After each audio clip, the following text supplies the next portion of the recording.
बारहा इस बात को कहा करता हूँ मैं कि इंसान चाहे कितना भी पढ़ लिख क्यों ना जाए, चाहे वो वकील बन जाए, चाहे वो जज बन जाए, चाहे वो कलेक्टर बन जाए, कुछ भी बन जाए, लेकिन उसकी तरबियत जिस माहौल में हुई होती है, जिस गंदगी में, जिस गलाजत में उसकी तरबियत होती है, जब वो बात करता है तो उसके लहजे से, उसकी बातों से ये अंदाज़ा होता है कि इसकी तरबियत कितनी गंदगी में, कितनी गलाजत में हुई है इसकी तरबियत। चाहे वो कितनी भी उम्र क्यों ना हो जाए, तो वो बात वैसे ही करता है जैसे उसकी तरबियत जिस माहौल में रहा होता है, जैसे उसके संस्कार होते हैं।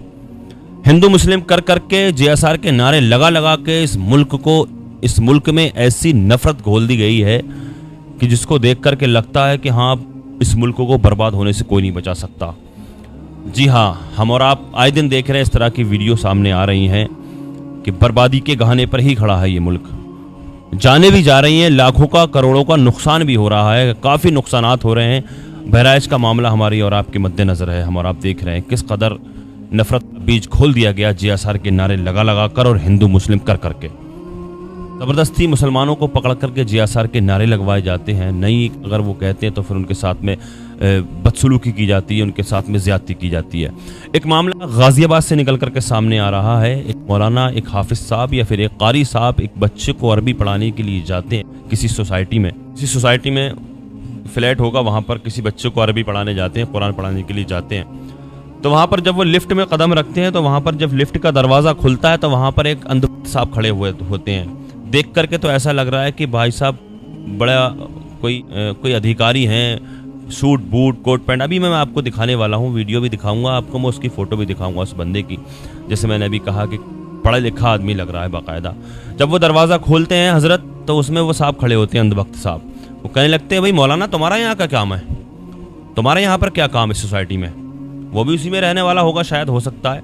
तो उसने तड़ दिखाई ना, 2 रुपए का मकान उसने भी उस फ्लैट में, उस सोसाइटी में ख़रीद लिया होगा शायद, तो वह रहता होगा वहाँ पर। तो उसने अपनी तरबियत जाहिर की, उसने अपने संस्कार जाहिर किए कि संस्कार कैसे संस्कार हैं उसके।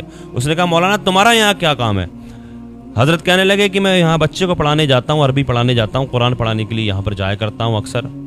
तो अचानक उससे मुलाकात हुई तो उसने कहा भाई साहब लगाइए जय श्री राम के नारे, जय श्री राम बोलिए। उन्होंने कहा कि साहब मेरा मज़हब इस चीज़ की इजाज़त नहीं देता, मैं क्यों बोलूँ?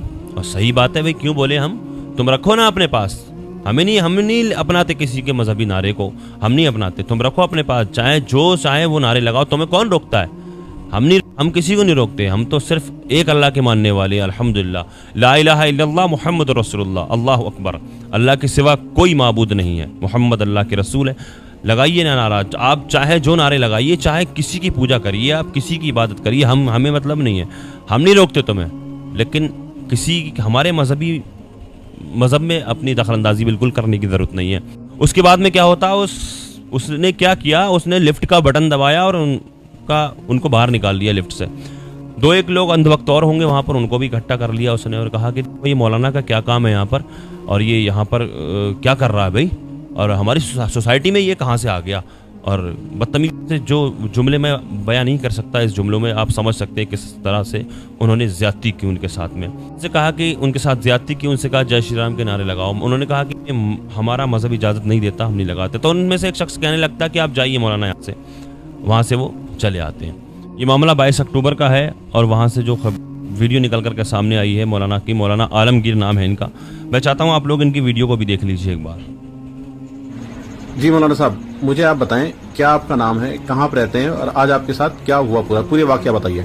मेरा नाम मोहम्मद आलमगीर है, जी। मैं शादीदी में रहता हूँ और मैं तकरीबन 8 बजे पंचशील गाजियाबाद क्रॉसिंग को पढ़ाने जाता हूँ। ठीक है। जैसे मैं लिफ्ट के अंदर गया तो एक आदमी और भी था उसमें, तो वो हमारे साथ गौर से देखने लगे। गौर से देखने के बाद वो हमसे पूछने लगे कि कहाँ जा रहे हो? मैंने कहा पढ़ाने जा रहा हूँ। क्या पढ़ाते हो? अरबी पढ़ाता हूँ। तो अच्छा तुम्हें अभी बताता हूँ मैं। अच्छा तो मैं अभी बताता हूँ। जय श्री राम बोलो। मैंने लिए उसने लिफ्ट के अंदर कहा, लिफ्ट से बाहर निकल के कहा? लिफ्ट के अंदर। ठीक है। जय श्री राम बोलो। ठीक है। तो मैंने नहीं बोला। ठीक है। फिर फर्स्ट फ्लोर में लिफ्ट वो करके बाहर निकाला, वो भी निकला। फर्स्ट फ्लोर पे निकल गया? हाँ। आपको जाना कितने फ्लोर पे था? मुझे 1603 में जाना था। 16 फ्लोर पे जाना था, लेकिन आपको कहाँ निकाला? फर्स्ट पे निकाल लिया, फर्स्ट फ्लोर पे बाहर निकाल लिया। जी। तो फिर एक आदमी को और बुलाया वो, तो उनसे कहने लगे कि नहीं देखो ये मुल्ला जी को पढ़ाने जा रहे हैं, ये बच्चे को, कब से मुस्लिम आने लगे यहाँ। तो उन्होंने अच्छा मुस्लिम आने लगे यहाँ पे। तो फिर वहाँ भी वो कहने लगे कि जय श्री राम बोलो। फिर मैंने नहीं कहा। फिर उनके साथ नीचे आया, वो दोनों आदमी के साथ। फिर दूसरा आदमी ने हमसे कहा कि मुल्ला जी तुम यहाँ से निकल लो जल्दी से। फिर वो कहने लगे कि अपना मोबाइल नंबर दो। तो आपके पास मोबाइल नंबर है इनका? हाँ मोबाइल नंबर है। नंबर बताइए। 00। कोई फोटो वगैरह है आपके पास उनका? उनका व्हाट्सएप पे मैंने फोटो भी ले लिया। ये उनका फोटो है जी, यही आदमी है वो। दिखाइए हमको, फोटो नहीं आ रहा है उनका मोबाइल से। अच्छा ये आदमी है वो? जी हाँ, ये साहब ये साहब हैं। जिन्होंने आपको लिफ्ट में पकड़ा था और बाहर ये लेके आए है। थे। जी। जी ठीक है, फिर क्या हुआ? फिर वो दूसरा आदमी ने हमसे कहा कि यहीं से निकल लो तुम जल्दी से। तो मैंने निकल गया वहीं से, और वो मेरे पीछे लेकिन नहीं आया वो। बाहर निकल गए? हाँ बाहर ठीक। निकल गया। तो दूसरा आदमी ने हमें बताया। एक आदमी ने कहा कि आप यहाँ से निकल जाइए। देखा आपने इस वीडियो को, देखने में कितना पढ़ा लिखा समझदार आदमी लगता है, लेकिन कितनी गिरवी, कितनी ओछी, कितनी गंदी हरकत की इस बंदे ने, इस शख्स ने। आखिर क्या हो रहा है ये हमारे इस मुल्क में? क्या फ़ायदा इससे मिला? कुछ मुझे बताइए ज़रा। ये हिंदू मुस्लिम कर करके नफ़रत घोल के आपस में कोई एक फ़ायदा तो मुझे कोई बता दे ज़रा कि ये फ़ायदा हो गया।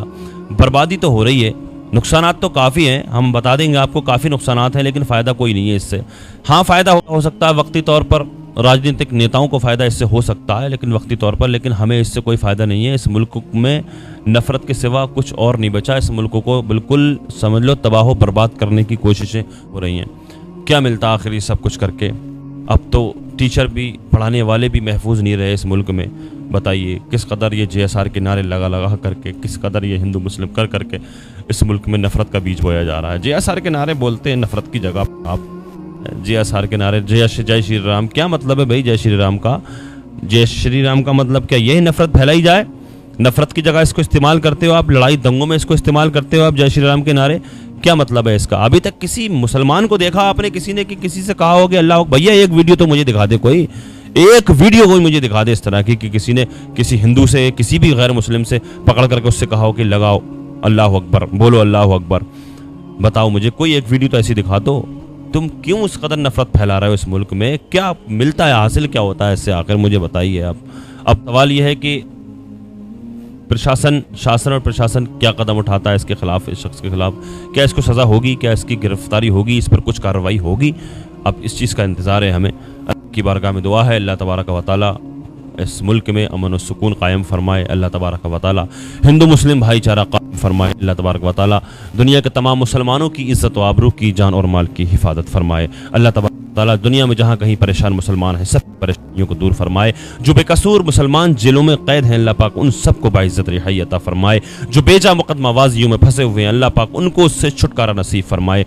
खुसूसियत के साथ मौलाना कमर गनी उस्मानी साहब को अल्लाह पाक बाइज़्ज़त रिहाई अता फरमाए। जो बेरोज़गार हैं अल्लाह पाक उनको जायज़ रोज़गार